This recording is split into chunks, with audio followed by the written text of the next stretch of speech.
إن الحمد لله نحمده ونستعينه ونستغفره ونعوذ بالله من شرور أنفسنا ومن سيئات أعمالنا من يهده الله فلا مضل له ومن يضلل فلا هادي له وأشهد أن لا إله إلا الله وحده لا شريك له وأشهد أن محمدا عبده ورسوله أما بعد فإن خير الحديث كتاب الله وخير الهدي هدي محمد صلى الله عليه وسلم وشر الأمور محدثاتها وكل محدثة بدعة وكل بدعة ضلالة وكل ضلالة في النار رب اشرح لي صدري ويسر لي أمري واحلل عقدة من لساني يفقهوا قولي رب أعوذ بك من همزات الشياطين وأعوذ بك رب أن يحضرون أعوذ بالله السميع العليم من الشيطان الرجيم والذين يقولون ربنا هب لنا من لدنك رحمة والذين يقولون ربنا هب لنا من أزواجنا وذرياتنا قرة أعين واجعلنا للمتقين إماما وقال الله تبارك وتعالى ومن آياته أن خلق لكم من أنفسكم أزواجا لتسكنوا إليها وجعل بينكم مودة ورحمة إن في ذلك لآيات لقوم يتفكرون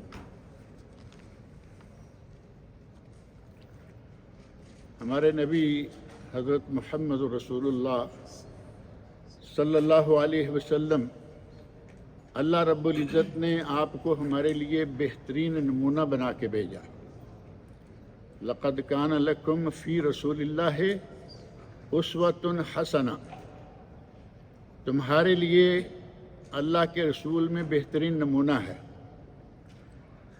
آپ کی زندگی کا ہر شعبہ آپ کی پوری حیات طیبہ کا لمحہ لمحہ کتب حدیث میں موجود ہے کوئی چیز ایسی نہیں کہ جو ہم سے پوشیدہ رہی گئی ہو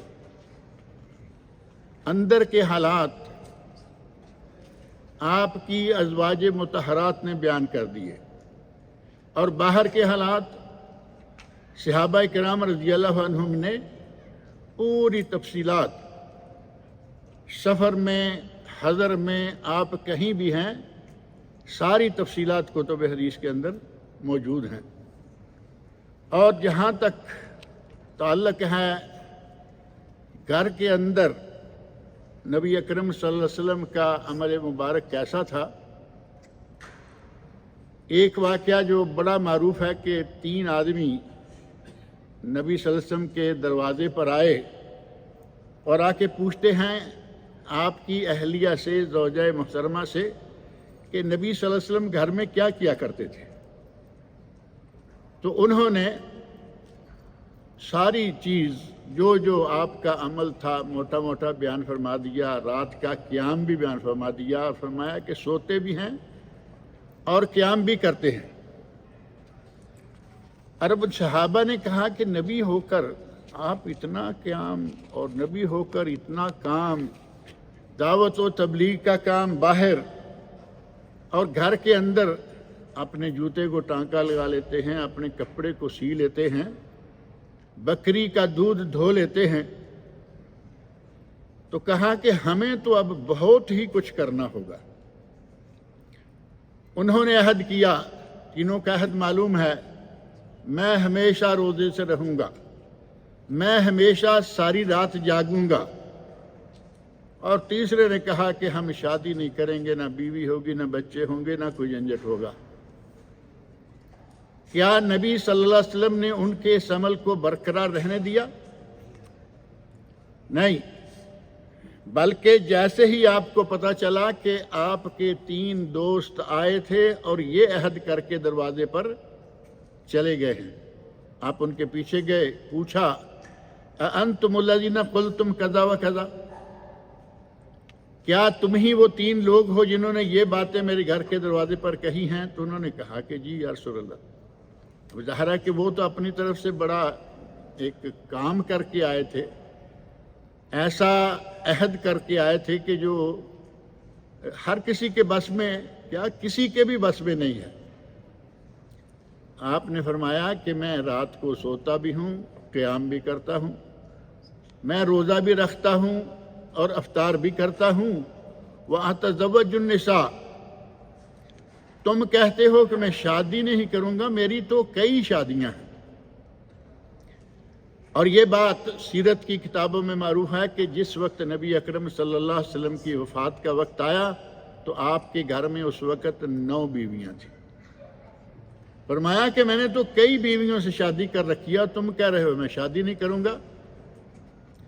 اور ساتھ فرمایا فمن راغب عن سنتی فلیس منی، جس نے میری سنت سے اعراض کیا وہ ہم میں سے نہیں ہے، وہ مجھ سے نہیں ہے۔ نبی اکرم صلی اللہ علیہ وسلم کی ذات گرامی ہر شعبے کے لیے رہنمائی ہے۔ اگر میاں بیوی کے تعلقات، میاں بیوی کے حقوق کے بارے میں دیکھا جائے تو اللہ رب العزت نے قرآن کریم میں ہدایات دی اور نبی اکرم صلی اللہ علیہ وسلم نے اپنی زندگی میں ان ہدایات کو نافذ کر کے دکھا دیا۔ اللہ رب العزت نے سورۃ الروم کی آیت نمبر 21 میں فرمایا ہے وَمِنْ آیَاتِهِ أَنْ خَلَقَ لَكُم مِّنْ أَنفُسِكُمْ أَزْوَاجًا، یہ اللہ کی نشانیوں میں سے ایک نشانی ہے کہ اس نے تم ہی میں سے تمہاری بیویاں بنائیں، تخلیق کی ان کی، لِتَسْكُنُوا إِلَيْهَا، تاکہ تم ان سے سکون حاصل کرو۔ وَجَعَلَ بَيْنَكُمْ مَوَدَّةً وَرَحْمَةً، اور تمہارے مابین محبت اور رحمت، رحم و کرم اور محبت کا رشتہ قائم فرمایا۔ اِنَّ فِي ذَلِكَ لَآيَاتٍ لِقَوْمٍ يَتَفَكَّرُونَ، جو لوگ فکر کرتے ہیں، سوچ بچار کرتے ہیں، ان کے لیے اس میں نشانیاں موجود ہیں۔ اللہ رب العزت نے اس رشتے کو ایک خاص نام دیا اور فرمایا وَجَعَلَ بَيْنَكُمْ مَوَدَّةً وَرَحْمَةً، اللہ نے تمہارے مابین محبت و رحمت پیدا فرما دی۔ غالباً پچھلے درس میں یہ بات کی جا رہی تھی کہ لڑکا شمال کا، لڑکی جنوب کی، لڑکا مشرق کا، لڑکی مغرب کی، وہ نہ زبان جانتے ہیں ایک دوسرے کی، نہ ان کا کلچر ملتا ہے، لیکن جیسے ہی 4 کلمے پڑھے گئے، 4 یا 6، مسئلہ تو پھر یا کلمے میں آ کے رکتا ہے کہ 4 کلمے تو ایسے کہا جاتا ہے، جب پڑھائے جاتے تھے تو 6 پڑھائے جاتے تھے، اور یہ نہیں لگتا تھا کہ مولانا اس نوجوان کا نکاح کرنے لگے ہیں، بلکہ لگتا تھا کہ مولانا اسے مسلمان کرنے لگے۔ جیسے ہی خطبہ نکاح پڑھ دیا گیا، اللہ رب العزت ان دونوں کے مابین اتنی گہری محبت پیدا کر دیتا ہے کہ اپنے چھوٹتے ہیں تو چھوٹتے رہیں۔ ماں باپ کو چھوڑے ہوئے لوگ دیکھے گئے، بہن بھائیوں کو چھوڑے ہوئے لوگ دیکھے گئے، اور نہیں چھوٹتا تو کون نہیں چھوٹتا؟ بیوی نہیں چھوٹتی، سسرال نہیں چھوٹتی۔ یہ اللہ رب العزت کا ایک خاص انعام ہے۔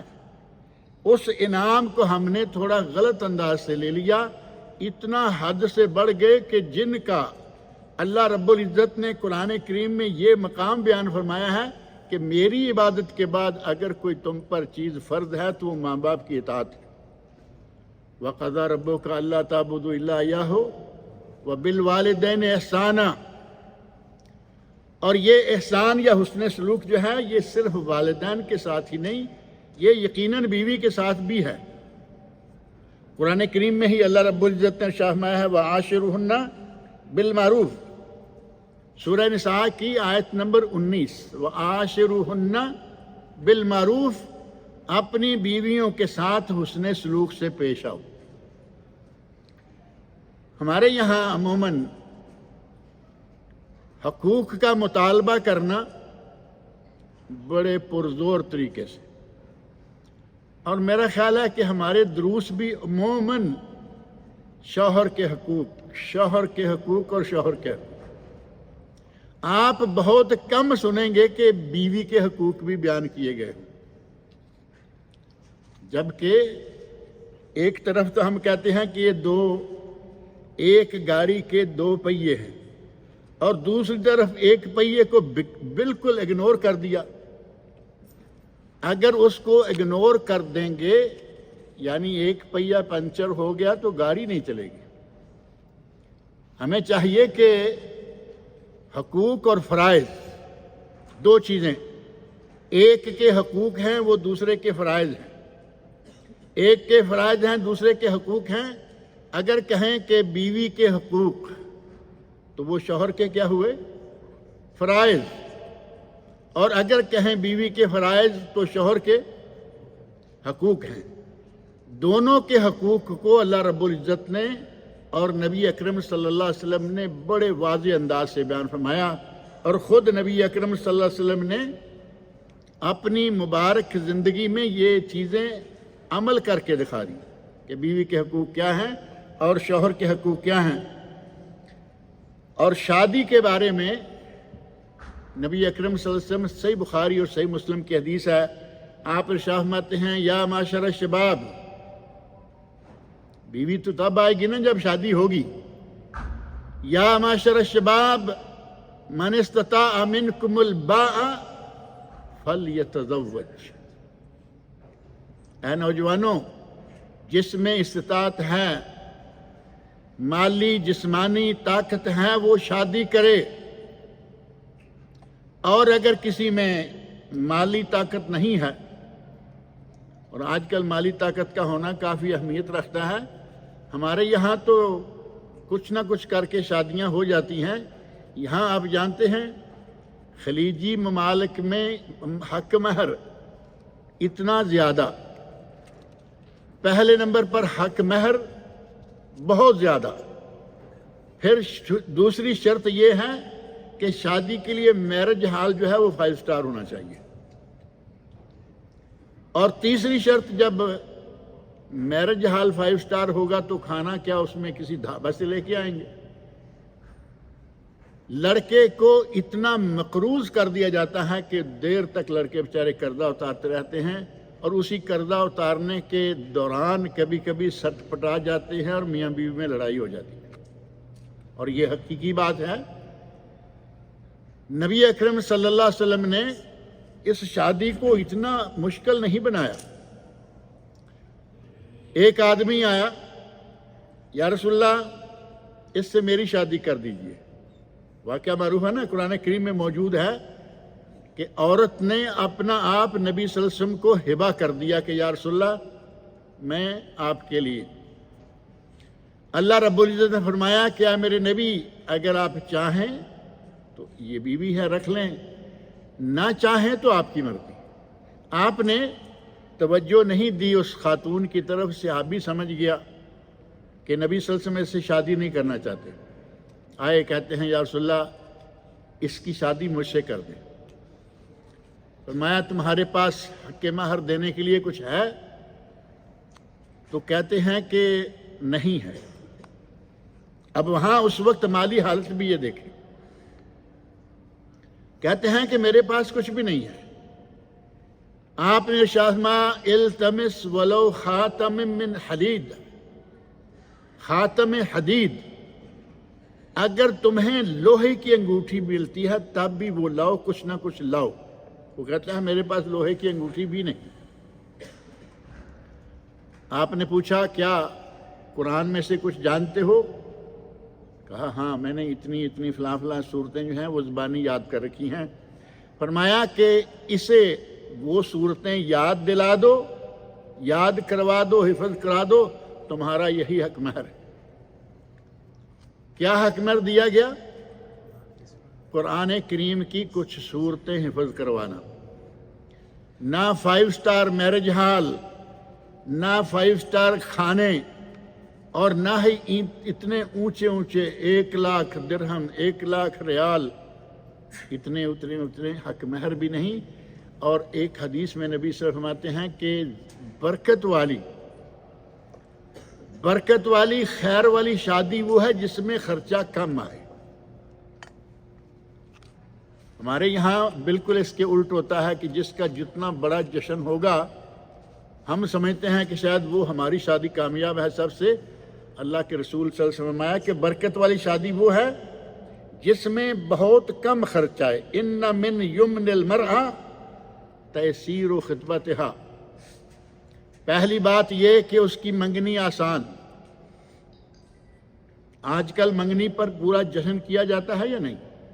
آج کل تو ایک شادی جو ہے وہ 2 4 4 6 جشن ایک شادی پر، ایک منگنی کا جشن، ایک مہندی کا جشن، ایک بارات کا جشن، ایک ولیمے کا جشن۔ اور یقین مانے کہ مجھے ایک مرتبہ کسی نے پوچھا، کہا کہ اگر ہم 6 7 سیشن کر لیں، 1 2 4 جشن پہ بھی گزارا نہیں ہو رہا، 6 7 سیشن کر لیں مختلف موقع پر، حد کر دی ہم لوگوں نے۔ نبی صلی اللہ علیہ وسلم نے چند صورتیں یاد کروانے پر نکاح کر دیا، اور آج ہم جتنا پیسہ زیادہ اتنی فضول خرچی زیادہ، 1 2 4 نہیں بلکہ 5 6 7 سیشن۔ یہ کیا یہ آسان منگنی ہے؟ نبی صلی اللہ علیہ وسلم کا ارشاد، ان من یمن المرأة، یمن یمن، برکت، عورت کی برکت یہ ہے تیسیر خطبتها، اس کی منگنی آسان ہو جائے، و تیسیر صداقها، اس کا حق مہر بڑا آسان ہو۔ اب جب نوجوان کو کہا جائے گا کہ 1 لاکھ حق مہر چاہیے، آج کل کے نوجوان گھر سے تو کھانے بہت کم ملتے ہیں، آرڈر کرنا ہوتا ہے، وہ بیچارے کا 25 26 تاریخ آنے تک جو سروس میں سے جو کچھ ملتا ہے وہ ختم ہو جاتا ہے۔ آپ نے دیکھا ہوگا اپنے کلیگ سے کبھی ایسا واسطہ پڑا ہوگا کہ 25 26 27 تاریخ کو عندك 100 ریال، وہ شروع ہو جائیں گے کہ کوئی 100 ریال ہے، کسی سے دوست سے ساتھی سے، ایک ہی رات بعد یومین آتیک۔ یہ کیا ہے؟ بے تحاشا ناشتہ کرنے پر 50 60 ریال لگا دیے، پھر کھانا ہے گھروں میں آہستہ آہستہ تندور اور چولہا اور یہ وہ ختم ہوتا جا رہا ہے، ہر چیز جو ہے وہ باہر سے، اور لڑکا بیچارہ 100 100 1000 1 لاکھ کب جمع کرے گا؟ آپ دیکھیں گے کہ خاص طور پر ان خلیجی ممالک میں بڑی بڑی عمر کے نوجوان ہیں، اور پوچھیں شادی تو کہیں گے ابھی نہیں ہوئی۔ کیوں؟ پیسے نہیں پورے ہو رہے۔ ایک تو یہ پیسے بچانے کے لیے بھی پوری طرح سنجیدہ نہیں ہوتے، اور دوسرا یہ کہ ان کو حق مہر اتنا بڑا ادا کرنا پڑتا ہے کہ ان کے پیسے اتنے جمع ہو نہیں پاتے۔ نبی صلی اللہ علیہ وسلم فرماتے ہیں کہ اس کا حق مہر آسان ہو، وَتَيْسِيرَ رَحِمَهَا، اور اس کا رحم بھی آسان ہو، یعنی بچے پیدا کرنے والی عورت ہو۔ نبی اکرم صلی اللہ علیہ وسلم کا یہ ارشاد صحیح ابن حبان اور مسند امام احمد میں ہے، اور ام المومنین حضرت عائشہ رضی اللہ عنہا سے مروی یہ روایت ہے، علامہ البانی نے اس کو حسن قرار دیا۔ اب یہ اور اس کے ساتھ ہی تیسیر رحمہ، نبی صلی اللہ علیہ وسلم کا دوسرا ارشاد، تزوج الولود الودود، پیار کرنے والی، زیادہ بچوں کو جنم دینے والی عورت سے شادی کرو، فَإِنِّي مُكَاثِرٌ بِكُمُ الْأُمَمَ، اور ایک روایت میں ہے اِنِّي مُكَاثِرٌ بِكُمُ الْأَنْبِيَاءَ، یوم القیامہ، قیامت کے دن میں انبیاء پر میں انبیاء پر فخر کروں گا۔ یہ فخر کس بات کا ہوگا؟ کہ میری امت سب سے زیادہ ہے۔ غرض یہ کہ نبی صلی اللہ علیہ وسلم نے شادی کرنے کا حکم دیا، اور ایسی عورت سے شادی کا حکم دیا کہ جو بچے پیدا کرنے والی ہو، پیار کرنے والی ہو۔ اور علامہ ابن تیمیہ اپنے فتاویٰ میں ایک اور روایت لائے ہیں، ان اعظم النساء برکہ ایسرہن معونہ، سب سے زیادہ بابرکت شادی کے لیے وہ عورت ہے جس کی شادی آسان ہو، خرچہ کم ہو۔ اور بعض اہل علم نے کہا کہ خرچہ صرف شادی پر نہیں، آئندہ زندگی میں بھی وہ بلا وجہ قسم کے مطالبات وہ اپنے شوہر کو تنگ نہ کرتی رہے۔ یقیناً وہ بابرکت ہوگی یا نہیں ہوگی؟ آج کل خواتین جو ہے ان کی فرمائشیں اور ان کے مطالبات جو ہیں وہ بعض دفعہ آدمی کو وہ کافی مجبور کر دیتے ہیں۔ آسان شادی ہو، آسان نکاح ہو، آسان منگنی ہو تو یہ عورت بہت ہی باعث برکت ہوگی۔ اور رہا مسئلہ یہ کہ شادی کر کے گھر میں لے آئے،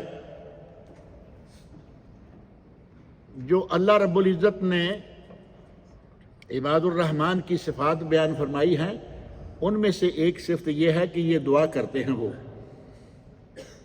والذین یقولون ربنا ھب لنا، وہ عباد الرحمن ہیں جو یہ دعائیں کرتے ہیں، ربنا ھب لنا من ازواجنا وذریاتنا قرۃ اعین، اے اللہ ہمیں ہماری اولاد اور ہماری بیوی، اور ازواجنا کا ترجمہ دو طرح سے کیا جاتا ہے۔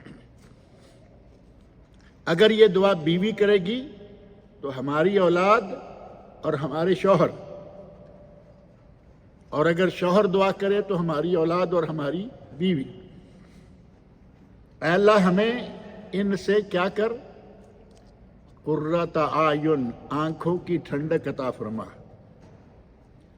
نیک بیوی ہوگی شوہر کے لیے یقیناً وہ آنکھوں کی ٹھنڈک کا باعث بنے گی، اور وہ شوہر کے لیے ہر وہ کام کرنے کے لیے تیار ہوگی جس سے شوہر مطمئن ہو اور خوش ہو۔ نبی اکرم صلی اللہ علیہ وسلم خود اپنی بیویوں سے بہت ہی زیادہ پیار کرنے والے تھے۔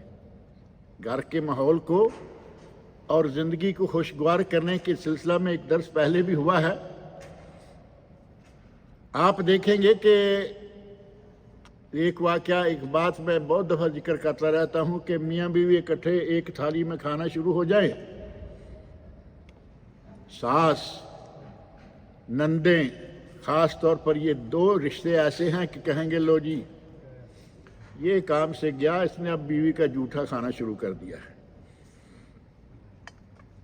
اس پوری بشریت کے اعلیٰ ترین انسان ہیں حضرت محمد رسول اللہ صلی اللہ علیہ وسلم۔ آپ اپنی بیوی کے ساتھ برتن، وہ پانی وہاں سے پیتے ہیں جہاں منہ رکھ کر بیوی نے پیا ہے۔ بوٹی، بیوی نے کچھ بوٹی کھا کے رکھ دی اور آپ نے وہی اٹھائی اور اس میں سے بقیہ گوشت کھانا شروع کیا۔ اپنی بیوی کے ساتھ اگر پیار اور محبت کی انتہا دیکھنی ہو تو وہ نبی اکرم صلی اللہ علیہ وسلم کی۔ اور پھر بعض لوگ خود ٹور پہ گئے، ادھر گئے ادھر گئے، بیوی کو گھر سے نکالنے کے لیے تیار نہیں ہوتے۔ ایک تو ہے کہ پردے کا مسئلہ بنا لیتے ہیں، نہیں وہاں لوگ ہوتے ہیں، بھائی لوگ ہوتے ہیں، ان کی ننگی عورتیں ہوتی ہیں، تم کیوں جاتے ہو وہاں؟ یہ عموماً کیا نہیں وہاں پردہ نہیں ہوتا ہے، تم پھر وہاں کیوں جاتے ہو؟ بیوی کو لے جانے کے لیے تیار نہیں، دوسروں کی بیویاں دیکھنے کے لیے ضرور چکر لگائیں گے۔ نبی اکرم صلی اللہ علیہ وسلم اپنی بیویوں کو باہر بھی لے کے جاتے ہیں، اپنی بیویوں کو ساتھ لے جا کر جہاں کہیں موقع ملتا ہے تھوڑا کھیل کود بھی کرتے ہیں۔ اور یہ نہ صرف یہ کہ یہ نبی صلی اللہ علیہ وسلم کا عمل مبارک ہے، ہمارے لیے سنت بھی ہے۔ ایک سفر کے دوران نبی اکرم صلی اللہ علیہ وسلم حضرت عائشہ صدیقہ رضی اللہ عنہا سے کہتے ہیں کہ میرے ساتھ دوڑ لگاتی ہو؟ کبھی کبھی یہ بات کہنا کہ میرے ساتھ دوڑ لگاتی ہو تو بڑا عجیب سا لگتا ہے۔ نبی آخر الزمان، امام الانبیاء والرسل، اس پوری بنی نوع انسان کا اشرف ترین شخص، اور کیا کہہ رہا ہے؟ میرے ساتھ دوڑ لگاتی ہو؟ سامنے کون ہے؟ بیوی۔ صحابہ کو کہا کہ تم لوگ جاؤ اب یہ بھی نہیں کہ بیوی کو کسی کھلے میدان میں ایسے ہی لے کے، کوئی آدمی باقی نہیں، صرف یہ میاں بیوی دونوں ہیں۔ دوڑ لگاتی ہو؟ کہا ہاں۔ آپ کی طبیعت کو، آپ کے مزاج گرامی کو پہچاننے والی بیوی بھی ہے؟ کہا ہاں، دوڑ لگاتی ہوں۔ میاں بیوی نے دوڑ لگائی اور حضرت عائشہ رضی اللہ عنہا جیت گئی۔ یہ ان کی شادی کا شروع کا زمانہ ہے، جب وہ ظاہر ہے کہ جوان تھی۔ کچھ وقت ہوا، دوبارہ ایسا موقع ملا تو کہا عائشہ دوڑ لگاتی ہو؟ کہا لگاتی ہوں۔ دوڑ لگائی اور نبی اکرم صلی اللہ علیہ وسلم جیت گئے۔ پہلی مرتبہ حضرت عائشہ جیت گئی، دوسری مرتبہ نبی صلی اللہ علیہ وسلم جیت گئے اور فرمایا عائشہ ذالک بتلک، پہلے دوڑ لگائی تھی تم جیت گئی تھی، آج برابر ہو گیا معاملہ۔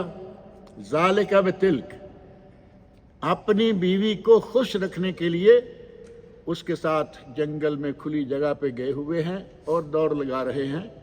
یہ نبی صلی اللہ علیہ وسلم کی طرف سے ہمارے لیے ایک نمونہ ہے، لیکن یہ نمونہ ہم نے اسی طرح قائم کرنا ہے کہ جہاں کوئی دوسرا نہ ہو۔ کبھی کبھی ایسے واقعات دیکھنے کو ملتے ہیں، تعجب ہوتا ہے۔ ہماری اس کورنش پر ایک مرتبہ میرے ذہن میں بات رہتی ہے، آدمی نے داڑھی رکھی ہوئی ہے۔ اب ظاہر ہے کہ یہ ضروری تو نہیں ہے نا کہ داڑھی والا مولوی ہو، بلکہ یہ بھی ضروری نہیں ہے کہ داڑھی والا مسلمان ہو۔ سکھوں کی داڑھیاں اور ان کی تو ہماری داڑھیوں سے بھی بڑی ہوتی ہے۔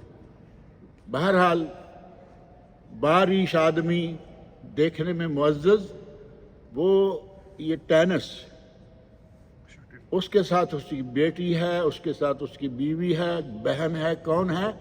کورنش پہ لوگ، ساری دنیا آ رہی ہے جا رہی ہے اور وہ ٹینس کھیل رہے ہیں۔ یہ سراسر ناجائز ہے۔ نبی صلی اللہ علیہ وسلم نے دیکھیں بیوی کے ساتھ دوڑ لگائی، کھیل کود کی، لیکن کہاں؟ جہاں دوسرا کوئی نہیں۔ ہمارے لیے بہترین نمونہ قائم فرمایا۔ اور یہی بس، اسی پر بس نہیں ہے، بلکہ نبی اکرم صلی اللہ علیہ وسلم ہمارے لیے بہت سارے نمونے قائم کر کے گئے۔ مسجد نبوی میں کچھ حبشی گتکا کھیل رہے تھے۔ گتکا سمجھتے ہوں گے؟ یہ دونوں کے ہاتھ میں لاٹھیاں ہیں اور لاٹھی کو لاٹھی سے بچانا ہے، جیسے تلوار بازی نہیں ہوتی۔ حبشی لوگ اس کے ماہر تھے اور یہ جنگی فنون میں سے ایک فن ہے، یعنی فنون حرب جسے کہتے ہیں، ان میں سے ایک فن ہے کہ اپنا دفاع، اپنا ڈیفنس کیسے کرنا ہے۔ حضرت عائشہ فرماتی ہیں کہ نبی اکرم صلی اللہ علیہ وسلم میرے آگے کھڑے ہو گئے، یعنی میرا پردہ کر لیا، اور میں ان کا گتکا کھیلتے ہوئے دیکھتی رہی، اور جب تک میں نہیں گئی، مجھے نبی صلی اللہ علیہ وسلم نے ڈانٹا نہیں کہ چلو جاؤ بس ٹھیک ہو گیا، میں گئی تو نبی صلی اللہ علیہ وسلم وہاں سے ہٹے۔ کیا سبق دیا؟ کہ اپنی بیوی کے لیے آدمی اگر تھوڑا سا تکلف کر کے کہیں اس کو ٹائم دینا پڑے تو کوئی حرج نہیں۔ اب یہ رہا کہ کیا یہ اس وقت کی بات ہے جس وقت پردہ نازل ہو چکا تھا یا نہیں، اس کو آپ الگ کر دیں، لیکن نبی صلی اللہ علیہ وسلم کا یہ عمل مبارک، اپنی بیوی کو خوش کرنے کے لیے آپ نے دروازے کے سامنے رک کر پردہ بنائے رکھا۔ اور نیک بیوی دنیا کی سب سے قیمتی دولت، الدنیا کلھا متاع وخیر متاع الدنیا المرأۃ الصالحہ، یہ صحیح مسلم میں نبی صلی اللہ علیہ وسلم کا ارشاد ہے کہ نیک بیوی دنیا کا سب سے قیمتی اثاثہ ہے، قیمتی دولت ہے۔ اب ظاہر ہے کہ قیمتی دولت کو کہاں رکھا جاتا ہے؟ بہت دور جو ہم نے سیف رکھی ہوئی ہے نا، پہلا کمرہ، اس کے پیچھے والا کمرہ، اس کے پیچھے بھی اگر کوئی کمرہ ہو تو وہاں جہاں کسی کی پہنچ نہ ہو، صرف میں جاؤں، نمبر ملاؤں اور پیسے نکالوں۔ اور جب بیوی کی باری آتی ہے تو ہمارے یہاں نوجوانوں کو آپ نے دیکھا ہوگا، باہوں میں باہیں ڈالی ہوئی ہیں، بیوی کا کوئی پردہ نہیں، اگر اریاں نہ کہیں تو کم از کم نیم اریاں ہیں لیے پھر رہے ہیں بازاروں میں، کہیں باپ ساتھ ہے، کہیں بھائی ساتھ ہے، آنکھوں کا پانی مر چکا ہے۔ ایسے لوگوں میں غیرت نام کی چیز کوئی باقی نہیں ہوتی، جسے یہ پرواہ نہیں کہ میں اتنی قیمتی دولت، جسے نبی پاک نے دنیا کی قیمتی ترین دولت کہاں ہے، نیک بیوی۔ اب وہ بیوی بھی ظاہر ہے کہ اللہ عالم وہ کتنی نیک ہوگی، لیکن اس آدمی کا کرتوت جو ہے وہ سراسر ناجائز ہے۔ اپنی بیوی کے لیے حالات ضرور پیدا کیجئے کھیل کود کے اور باہر آؤٹنگ کے لیے۔ جیسے میں نے پہلے عرض کیا کہ خود چلے گئے بیوی کو کہیں لے جانے کے لیے، نہیں وہاں یہ بھائی جہاں کچھ نہیں ہوتا وہاں جاؤ۔ ابھی یہاں ہمارے اس شہر کے باہر 10-15 کلومیٹر آگے نکل جائیں، چاروں طرف ریت ہے، صحرا ہے، بچوں کو لے جائیے، بچے ریت میں کھیلیں، بھاگے دوڑیں۔ اب وہاں ہم جانے کے لیے تیار نہیں ہوتے، نہیں بچے ریت جو ہے وہ اپنے کپڑوں میں اور سر میں ڈال لیتے ہیں۔ بھائی یہ تو کام جن کی عمریں گزر گئی ریت کے اندر، آج الحمدللہ وہ دنیا کی ویل سیولائزڈ قوم ہے، عرب۔ ہمارے یہاں یہ دیکھتے رہتے ہیں کہ ریت لگ جائے گی، بدوؤں کو نماز پڑھتے دیکھا ہے؟ نماز کا وقت آئے تو کوئی انتظار نہیں، جہاں وقت آیا گاڑی کھڑی کی اور ریت کے اوپر ہی اللہ اکبر، 1 ہے 10 ہیں، جماعت سے ہیں یا بلا جماعت، لیکن ریت پہ کھڑے ہو جاتے ہیں۔ ہمارے یہاں اس طرح کی باتیں نہیں ہوتی۔ اگر دیکھنا ہو کہ شوہر جو ہے اس میں اچھی صفات کیا ہیں، بیوی کا تو میں نے ذکر کیا نا پہلے، شوہر کے حقوق تو بیان کرتے رہتے ہیں، شوہر کے فرائض میں سے کچھ چیزیں ہیں۔ نبی صلی اللہ علیہ وسلم فرماتے ہیں اذا اتاکم اور اذا جاءکم من ترضون دینہ و خلقہ، اگر کوئی ایسا آدمی پیغام نکاح دے جس کا دین اور اخلاق ان دونوں سے آپ راضی ہیں، دیندار بھی ہے با اخلاق بھی ہے، تو فرمایا کہ اسے بیٹی بہن جو بھی گھر میں بیاہ کے لائق ہے اسے وہ بیاہ دو۔ اگر تم ایسا نہیں کرو گے تو پھر کیا ہوگا؟ کن فتنۃ فی الارض و فساد کبیر، اگر تم اس رویے کو نہیں اپناؤ گے، گاڑی بنگلہ یہ اور وہ کے انتظار میں لڑکیوں کو بھی روکے رکھو گے، ایسا شوہر ہو جو دنیا کا انوکھا ہی ہو، تو فرمایا کہ دنیا میں فساد اور بگاڑ پیدا ہو جائے گا۔ لہذا شوہر میں یہ 2 صفتیں خاص طور پر ہونی چاہیے کہ وہ با اخلاق ہو، دیندار ہو۔ بعض شوہر دیندار بڑے ہوتے ہیں لیکن بد اخلاقی میں بھی ان کی حد سے گزری ہوئی عادت ہوتی ہے۔ نمازیں 5 پڑھیں گے، بیوی بچوں کے لیے حوا سمجھتا ہے نا، حضرت حوا نہیں، یعنی بیوی کے لیے خوفناک قسم کا شخص۔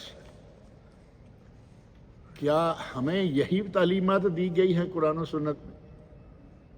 با اخلاق ہونا، نبی صلی اللہ علیہ وسلم کا ارشاد ہے کہ اگر با اخلاق آدمی ہو، دیندار ہو، اسے بیٹی کا نکاح کر دو۔ اگر جائیں صرف شکل پر، تو اس شکل میں جیسے پہلے کہا ہے کہ داڑھی مسلمانوں کی بھی ہوتی ہے اور داڑھی دوسروں کی بھی ہوتی ہے۔ آدمی دیکھا گیا داڑھی والا ہے، نماز بھی پڑھتا ہے اور جان پہچان اتنی ہے نہیں اور پوچھا بھی کسی سے نہیں، شادی ہو گئی اور بعد میں پتہ چلا کہ یہ تو انتہائی بد اخلاق قسم کا انسان ہے۔ اور جب داڑھی والا آدمی بد اخلاقی سے پیش آئے گا تو یقین مانے کہ دیکھنے والے کو بھی تعجب ہوتا ہے۔ بیوی تو بیچاری ہے، پھنس گئی، وہ دیکھنے والے کو بھی تعجب کہ داڑھی والا اور اتنا بد اخلاق۔ با اخلاق ہو، دیندار ہو تو نبی سے فرمایا کہ اس سے شادی کر دو۔ اور عورت بیوی، کون سی بیوی اچھی بیوی ہے؟ ایک تو حدیث بڑی معروف ہے نا، بہت دفعہ بیان کی گئی، تنکح المرأۃ لاربع، 4 وجوہات کی بنا پر عورت سے شادی کی جاتی ہے، لمالہا ولحسبہا ولجمالہا ولدینہا، مال، حسب نسب، حسن و جمال اور دین، اور فرمایا فاظفر بذات الدین تربت یداک، اے نوجوان تیرا بلا ہو دیندار عورت حاصل کرنے میں کامیابی پا جاؤ۔ یہاں 4 صفتیں بیان کی گئی ہیں جن میں سے بھی دین کو پھر آخر میں آ کے اولیت دی۔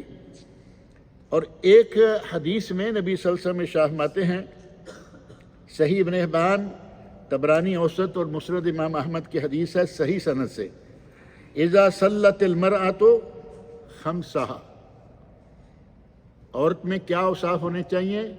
عورت 5 نمازیں ادا کرے، وصامت شہرہا، رمضان کا مہینہ آئے تو اس کا روزہ رکھے، وحافظت فرجہا، اور اپنی شرمگاہ کی حفاظت کرے، یعنی اس میں کوئی برائی عیب جیسے کہیں کہ اخلاقی بیماری کرپٹ نہ ہو، وَأَطَاعَتْ زَوْجَهَا، اپنے شوہر کی اطاعت کرے، تو نبی علیہ السلام فرماتے ہیں قِيلَ لَهَا اُدْخُلِ الْجَنَّةَ مِنْ أَيِّ أَبْوَابِ الْجَنَّةِ شِئْتِ، اس سے کہا جائے گا کہ جنت کے 8 دروازے کھلے ہیں، جس میں سے چاہے داخل ہو جاؤ۔ تو عورت میں کون سی یہ 4 چیزیں آئیں؟ 5 وقت کی نمازی ہو، رمضان کا روزہ رکھنے والی ہو، اپنی عصمت کی شرمگاہ کی حفاظت کرنے والی ہو، شوہر اور بس۔ اور آخری چیز فرمایا کہ وہ اپنے شوہر کی اطاعت گزار ہو۔ اب شوہر کی اطاعت گزاری اگر تو مار پیٹ کے نتیجہ میں کرے تو ظاہر ہے کہ اس پر ثواب بھی تو اتنا ہی ہوگا نا۔ دل سے اپنے شوہر کا احترام کرے، عزت کرے اور دل سے اس کی اطاعت کرے، تو نبی اکرم صلی اللہ علیہ وسلم فرماتے ہیں کہ اسے کہا جائے گا کہ جنت کے جس دروازے میں سے چاہتی ہو داخل ہو جاؤ۔ اور سنن ترمذی میں نبی صلی اللہ علیہ وسلم فرماتے ہیں خیرکم خیرکم لأہلہ وأنا خیر لأہلی، تم میں سے بہترین وہ ہے جو اپنی بیوی کے لیے بہترین ہے، اور میں اپنی بیویوں کے لیے بہترین ہوں۔ اب یہ جو حدیث ہے اس میں ہمیں نبی اکرم صلی اللہ علیہ وسلم نے کیا سبق دیا ہے؟ میں اپنی بیویوں کے لیے بہترین ہوں، اور تم میں سے بہترین شخص وہ ہے جو اپنی بیوی کے لیے بہترین ہے۔ یعنی عورت سے ہمیشہ مطالبے کرتے رہنا کہ میرا حق ہے، میرا حق ہے، میرا، اب بیوی کے بھی کچھ حقوق ہیں، ان کا بھی تو خیال کرو۔ جہاں اللہ رب العزت نے فرمایا نا خذوا زینتکم عند کل مسجد، ہر نماز کے وقت زینت اختیار کرو، حضرت ابن عباس ترجمان القرآن وہ اس موقع پر بیان کرتے ہیں، وہ آیت پڑھ کے بیان کرتے ہیں اور کہتے ہیں کہ میں اسی طرح مزین ہو کے اپنی بیوی سے ملتا ہوں یا اس کے پاس رہتا ہوں جس طرح میں چاہتا ہوں کہ وہ میرے لیے مزین ہو کر رہے۔ یعنی یہ نہیں کہ عورت ہی صرف میک اپ کرے، مرد کو بھی میک اپ کرنا ہوگا، لیکن دونوں کے میک اپ میں فرق ہے۔ اور یہ فرق میں نہیں بتا رہا، فرق نبی صلی اللہ علیہ وسلم کے ارشاد سے۔ نبی صلی اللہ علیہ وسلم ارشاد فرماتے ہیں طیب النساء ما ظہر لونہ وخفی ریحہ، عورتوں کی خوشبو وہ ہے کہ اس کا رنگ تو نظر آئے لیکن مہک نہ ہو۔ گھر کے اندر جو چاہے کرے، میاں بیوی ہے، اپنے بال بچے ہیں، محرم ہیں، کچھ بھی کرے، باہر نکلنا ہے تو اس کی خوشبو دوسرے لوگوں تک نہیں جانی چاہیے۔ وطیب الرجال ما ظہر ریحہ وخفی لونہ، اور مردوں کی خوشبو وہ ہے کہ اس کی مہک تو آئے لیکن اس کا رنگ نظر نہ آئے۔ اب میک اپ سے مراد کیا ہوگا کہ شوہر بھی اپنی بیوی کے لیے میک اپ کرے، غسل کر کے رہے، نہا دھو کے رہے، خوشبو لگا کے رکھے۔ اب یہ غازہ پاؤڈر عورتوں والا ہے، وہ ان کا کام ہے۔ ہمارے لیے آدمی کو کوشش کرنی چاہیے کہ جیسے ہم چاہتے ہیں کہ ہمیں اپنی بیوی سے، کئی لوگ معمولی باتوں پر چڑ جاتے ہیں، گالی گلوچ مار پیٹ پہ آ جاتے ہیں، میں آیا تمہاری جسم سے کپڑوں سے، دیکھو ابھی کچن کی کچن میں وہ بیچاری اپنے لیے تھوڑا پکا رہی ہے، آپ کے لیے، آپ کے بچوں کے لیے پکا رہی ہے، تو ظاہر ہے کہ کچن میں تو جو گھنٹہ 2 گھنٹہ اور تو رہے گی، اس کے کپڑوں میں کچھ ہوگا۔ اچانک تم آ گئے ہو، کوئی بات نہیں، اس کو موقع دو، اور پھر خود ہاتھ میں سگریٹ لیے ہوئے ہیں۔ کچھ لوگ ایسا ہے کوشش کرتے ہیں کہ تھوڑا بچ بچا کے پئیں، سامنے جا کے نہ پئیں۔ کیا خیال ہے، بیوی کو پتہ نہیں چلے گا کہ یہ کیا کر کے آئے ہیں صاحب حضرت؟ اس کی بدبو تو 10 آدمیوں کو دائیں بائیں آ رہی ہوتی ہے۔ یہاں مسجد میں سگریٹ پی کے آنے والوں کے دائیں بائیں کھڑے ہو کے دیکھیں۔ ہم یہ چاہتے ہیں کہ ہماری بیوی ہمیشہ میک اپ میں رہے، اور ہماری اپنی عادت یہ ہے کہ سگریٹ چھوڑنے کو تیار نہیں، بر وقت نہانے کو تیار نہیں، پسینہ آیا ہوا ہے اسی طرح چلے پھر رہے ہیں۔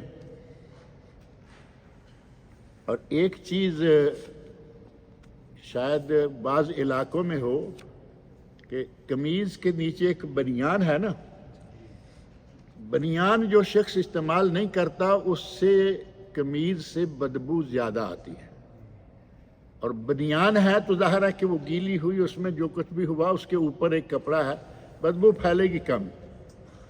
کچھ لوگ ہیں وہ بنیان پہننے کی ہمت، کیا کہیں اب ان کو، بنیان نہیں پہنیں گے، صرف قمیض پہنی ہوئی ہے، شرٹ پہنی ہوئی ہے، اور ذرا پسینہ آ گیا تو اس میں سے بدبو آنا شروع ہو جاتی ہے۔ بنیان عموماً کاٹن کی ہے، وہ پسینہ چوس جاتی ہے۔ اپنے لیے اگر بیوی کو بنا سنورا دیکھنا چاہتے ہیں تو خود بھی تھوڑا سا بن سور کر رہا کریں۔ اور اسی طرح جو معاملہ ہے حقوق کا، اپنے حقوق حاصل کرنے چاہیے، لیکن پہلے اپنے فرائض جو ہیں وہ بھی ادا کریں۔ اخلاق کی تربیت، دیکھیں نبی صلی اللہ علیہ وسلم نے، بیوی سے غلطی ہو سکتی ہے، کیا آپ سے کبھی غلطی نہیں ہوتی؟ انسان ہے، غلطی بیوی سے بھی ہو سکتی ہے، شوہر سے بھی ہو سکتی ہے۔ اب آدمی غلطی کو لے اور اس غلطی کو نہیں، اب پرانی فائلیں بھی کھول لے۔ کئی لوگ ایسے ہیں کہ ایک غلطی بیوی کی دیکھی، اب پچھلی ساری بھی یاد کرائیں گے، اس وقت فلاں فلاں جتنی بیچاری کی 10-20 سال کی فائلیں ہیں وہ ساری کھول کے سامنے رکھ دیں گے۔ ایسا کیوں ہے؟ غلطی ہو گئی، آپ سے بھی ہوتی ہے، معافی تعافی کا معاملہ ہونا چاہیے، نظر انداز کرنا چاہیے۔ نبی صلی اللہ علیہ وسلم فرماتے ہیں کہ لا یفرق مومن مومنہ، کسی مومن کو یہ نہیں چاہیے کہ مومن بیوی کے بارے میں دل میں نفرت رکھے، بغض رکھے۔ اگر تمہیں اس کی کوئی ایک بات ناپسند ہے تو 10 باتیں پسندیدہ بھی تو اس میں ہیں۔ ہم صرف اپنے حقوق کا مطالبہ کریں گے، اور ہمیں کو کیا بن کے رہنا چاہیے، ہمارا کیا کردار ہونا چاہیے، اس کی طرف ہم پرواہ نہیں کرتے۔ رہا مسئلہ یہ کہ میاں بیوی میں اگر کبھی ناچاکی ہو جاتی ہے تو کیا یہ ضروری ہے کہ صرف بیوی ہی معافی مانگے؟ غلطی آپ کریں اور معافی بیوی مانگے، یہ کیا ہوا؟ کچھ لوگ بڑے فخر سے یہ بات کہتے ہیں، بھائی جب بھی کبھی لڑائی ہو جائے، اونچی نیچی ہو جائے تو معافی ہماری بیوی ہی مانگتی ہے۔ وہ خوش نصیب عورت ہے، تمہیں برداشت کیے ہوئے ہے اور معافی بھی وہی مانگ رہی ہے۔ حالانکہ معافی تلافی کا حق ہے، جو غلطی کرے وہ معذرت کرے، اور یہ کوئی ضروری نہیں ہے نا کہ وہ ایسی معذرت کرے کہ جس میں وہ اپنے آپ کو سمجھے کہ پتہ نہیں میرا مقام گھٹ گیا ہے۔ آج کل تو بڑا آسان ہو گیا ہے، سوری ایک ہی لفظ ہے سوری، لیکن دل سے پوری سنجیدگی سے آپ کہیں گے، بیوی سمجھ جائے گی، آپ کو فوراً اٹس اوکے کا جواب آ جائے گا۔ لیکن اگر آپ چاہیں کہ نہیں میں اتنی دیر تک اینٹھا رہوں گا، رکا رہوں گا، بول چال بند رکھوں گا جب تک یہ معافی نہ مانگے، بہت غلط رویہ ہے۔ اگر کبھی گھر میں کچھ تھوڑی بہت ایسی بات ہو بھی جائے تو بااخلاق طریقے سے بات کو سمجھانا چاہیے۔ حضرت عائشہ رضی اللہ عنہ فرماتی ہیں کہ حضرت صفیہ رضی اللہ عنہ ہمارے مابین بہت ہی بہتر کھانا پکانے والی عورت تھی، تو انہوں نے کھانا پکایا اور بھیج دیا، ہمارے گھر میں، حضرت عائشہ رضی اللہ عنہا کے گھر میں، کہ نبی صلی اللہ علیہ وسلم وہاں ہیں تو میں کھانا جو ہے وہ وہاں پہنچا دیتی ہوں۔ کنیز کھانا لے کے آئی، حضرت عائشہ کہتی ہیں میں نکلی، میں نے ہاتھ مارا کھانے کے برتن پر، کھانا بھی گرا دیا، برتن بھی توڑ دیا۔ اب یہ کیا ہے؟ یہ ہے سوتن پن۔ کبھی کبھی لوگ کہتے ہیں جی یہ گھر کے اندر، میاں بیوی کے اندر اور سوتنوں کا آپس میں تعلقات، نبوت کا گھر جو ہے، بیت النبوت میں یہ باتیں موجود ہیں۔ ایسا نہیں ہے کہ وہاں کچھ انہونے ہی سارے حالات تھے، کبھی کبھی ایسا ہو جاتا تھا۔ کھانا گرا دیا، برتن توڑ دیا، اب کہتی ہیں کہ یا رسول اللہ اس کا کفارہ، فوراً سمجھ آ گئی کہ گڑبڑ ہو گئی مجھ سے۔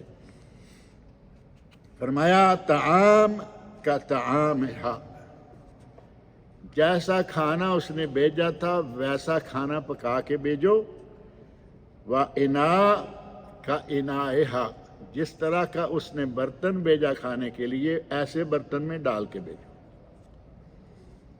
یہ نہیں کیا کہ ابھی حضرت عائشہ کے پیچھے چڑھ دوڑیں کہ تم نے یہ کیا کر دیا، بڑے آرام سے کہا کہ کھانے کی طرح کھانا پکاؤ، اسی طرح کا برتن اس میں ڈالو، اور اب تم یہ صفیہ کے گھر بھیجو رضی اللہ تعالیٰ عنہما۔ نبی صلی اللہ علیہ وسلم نے تربیت بھی کی، کوتاہیاں ہوتی تھی، تربیت کی۔ انہی حضرت صفیہ کے بارے میں نبی صلی اللہ علیہ وسلم نے کہیں 2-4 مرتبہ ذکر کر دیا کسی بات پر، تو کہا حسبک من صفیہ کذا و کذا، یا رسول اللہ بس بھی کریں، اتنی سی تو وہ ہے۔ ان کا قد ذرا چھوٹا تھا، تو نبی اکرم صلی اللہ علیہ وسلم نے یہ نہیں دیکھا کہ بیوی ہے اور یہ تو میری ساری دنیا سے پیاری بیوی ہے۔ یہ معلوم ہے نا، حضرت خدیجہ کی وفات تک تو یہ تھی نہیں، وفات کے بعد ان کا نکاح ہوا تو پوچھا گیا کہ آپ کو دنیا میں سے سب سے پیارا کون ہے؟ تو کیا کہا تھا؟ عائشہ۔ پوچھا مردوں میں سے؟ فرمایا ابوہا، ان کے باپ۔ دنیا میں سے سب سے پیاری یہ شخصیت ہیں، یہ بیوی ہیں، اور غلطی کی تو یہ نہیں کہ چھوڑ دیا، بلکہ اچھے طریقے سے سمجھایا اور فرمایا لقد قلت کلمہ، اے عائشہ تو نے اپنی زبان سے وہ کلمہ نکالا ہے، لو مزجت بحل بحر لمزجت ہو، اگر اسے سمندر میں پھینکا جائے تو سمندر کڑوا ہو جائے۔ یعنی اپنی سوتن کہہ لے، اس کے بارے میں تم نے یہ جو اشارہ کر کے ان کے قد کی طرف کہا ہے، یہ اتنا کڑوا کلمہ ہے کہ یہ سمندر کو بھی کڑوا کر دے۔ نبی صلی اللہ علیہ وسلم نے ایسا نہیں کیا کہ تربیت کا وقت تھا، کچھ سمجھانے کا وقت تھا اور آپ نے نظر انداز کر دیا۔ حضرت عائشہ کی باری آئی، انہیں بھی سمجھایا۔ بعض واقعات دیگر بھی ہیں کہ نبی صلی اللہ علیہ وسلم نے باوجود پیار کے، محبت کے، تربیت کے پہلو کو کبھی نظر انداز نہیں کیا۔ ہمیں چاہیے کہ ہم بھی پرانی فائلیں کھول کر بیٹھ جائیں۔ کس گھر میں جھگڑا نہیں ہوتا؟ کوئی گھر دنیا میں ایسا ہوگا؟ میاں بیوی میں ناراضگی نبی صلی اللہ علیہ وسلم کے گھر میں بھی ہے۔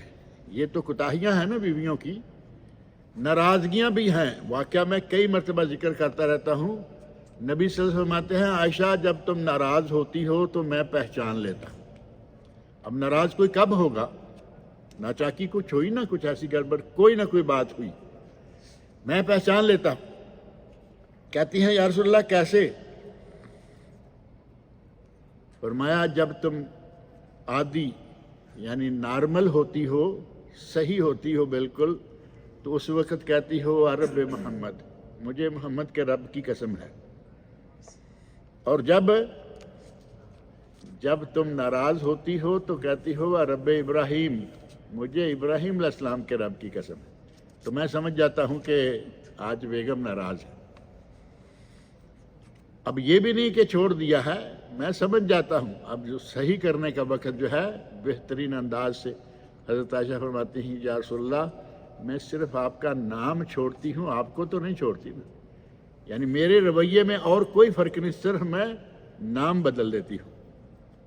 بیویوں میں اس قسم کے گیٹس بھی ہونے چاہیے کہ شوہر کی کمی کوتاہی کو برداشت کریں اور تھوڑا سا کوئی ایسا اشارہ بھی دے دیں تو کوئی حرج نہیں ہے کہ بھئی ہم آپ سے ناراض ہیں۔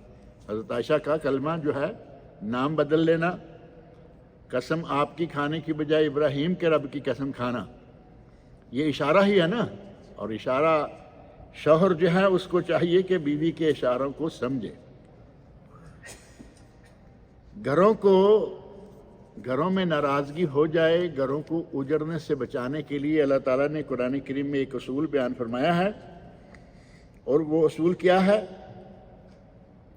ان خفتم شقاق بینہما فابعثوا حکما من اہلہ وحکما من اہلہا۔ اگر کبھی جھگڑا ہو، میاں بیوی آپس میں اپنے جھگڑوں کو نپٹاتے رہیں، کبھی بھی گھروں میں خرابیاں اور بڑھ جاتی ہیں جب ہم اپنے جھگڑے سسرال، بیوی اپنے مائکے میں ماں کو کہہ دیا، باپ کو کہہ دیا، بھائی کو کہہ دیا، وہ ذرا تھوڑے کھاتے پیتے ہیں تو وہ ظاہر ہے کہ ڈنڈا اٹھائیں گے، بھاگے آئیں گے، معاملہ سلجھنے کی بجائے اور الجھ جائے گا۔ اگر کبھی ایسی صورتحال بن ہی جائے کہ میاں بیوی میں آپس میں کچھ نہیں طے ہو رہا، تو اللہ رب العزت فرمایا کہ ایک بیوی کی طرف سے، ایک شوہر کی طرف سے 2 وکیل مقرر کرو، وہ دونوں کے ساتھ بات چیت کر کے اس معاملے کو طے کریں گے۔ اور آج یہاں محکمہ شریعہ میں یہ اصول چل رہا ہے کہ 2 آدمی مقرر کرتے ہیں، قاضی فیصلہ نہیں کرتا۔ 2 آدمی مقرر کرو، ایک لڑکی کی طرف سے، ایک لڑکے کی طرف سے، یا ایک مرد کی طرف سے، ایک عورت کی طرف سے، وہ ان کے ساتھ بیٹھ کر مسئلے کو طے کریں گے کہ کیا ان کا اکٹھے رہنا اب ممکن ہے یا نہیں۔ ظاہر ہے کہ وہ ساری باتیں سنیں گے، اور اگر اکٹھے رہنا ممکن ہے تو کچھ شرطوں کے ساتھ ممکن ہے یا بلا شرط، یعنی شرطوں کے ساتھ کہ یہ ہونا چاہیے، یہ ہونا چاہیے، یہ ہونا چاہیے۔ آج بھی محکمہ شریعہ میں اصول قائم ہے، اور وہ اصول اللہ رب العزت نے دیا ہوا ہے کہ اگر کبھی ناراضگی اتنی بڑھ جائے کہ آپ سے حل نہیں ہو رہی، تو ایسی شکل میں دونوں گھروں کے 1-2 بڑے آدمی، بزرگ سمجھدار جو ہیں، وہ انٹرفیئر کریں اور دونوں کے مابین یا صلح کرا دیں گے یا علیحدگی کرا دیں گے، جو بھی ہوگا نتیجہ، لیکن ہوگا دونوں گھروں کی طرف سے، بڑوں کے حوالے سے۔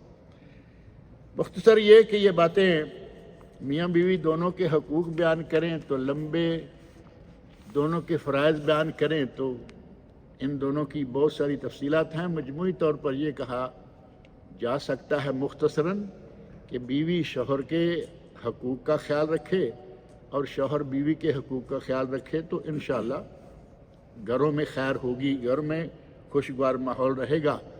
اور جب کبھی بھی جھگڑا ہوتا ہے تو یہ کبھی بھی ایک طرف سے نہیں ہوا کرتا۔